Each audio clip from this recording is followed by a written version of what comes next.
এইখানে আমি 250 গ্রামের মতন ছানা নিয়ে নিচ্ছি। আর এইখানটার মধ্যে আমি দিয়ে দিলাম কিছু ময়দা আর ভালো করে মেখে নিব এখন, যাতে ভালো করে ভিতরে যাতে কোনো দানা না থাকে। মাখা হয়ে গেছে, এবার এক এক করে গোল করে নিব।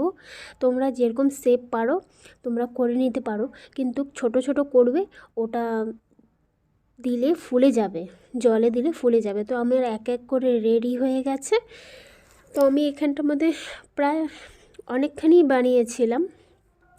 তো এইখানটার মধ্যে আমার শিরা বানানোর জন্য কড়াই বসিয়ে দিয়েছি। এর মধ্যে চিনি দিয়ে দিলাম পরিমাণ মতন, চিনি দিয়ে এর মধ্যে এখন জল দিয়ে দিব। শিরাটা বানানোর জন্য বেশি করে এখন জল দিয়ে দিব। এখন এটাকে কিছুক্ষণ একটু ঢেকে রাখবো যাতে জলটা ফুটে যায়। আর এর মধ্যে একটু এলাচ দিয়ে দিব যাতে ফ্লেভারটা দারুণ আসে। এবার জলটা ভালো করে ফুটে গেছে। এখন আমি এক এক করে যেগুলা গোল করে রেখেছিলাম মিষ্টিগুলো, সেগুলো এক এক করে এর মধ্যে আমি ছেড়ে দেব। প্রায় অনেকক্ষণ ধরেই আমি জলটা ফুটানো স্টার্ট করেছিলাম। এখন আমি এক এক করে মিষ্টিগুলো দিয়ে দিব। আঁচটাকে একটু বাড়ানো থাকবে, যখন মিষ্টিটা দিবে তখন আঁচটাকে একটু কমিয়ে রাখবে। তো এখানে আমাদের এক এক করে সবগুলো মিষ্টি আমি ঢেলে দিলাম।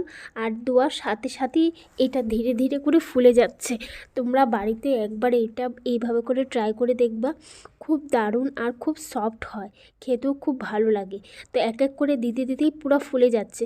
এখন আমি এটাকে সবগুলো ধোয়া হয়ে গেছে, এর মধ্যে এখন কিছুক্ষণ আমি এটাকে ঢেকে রাখবো।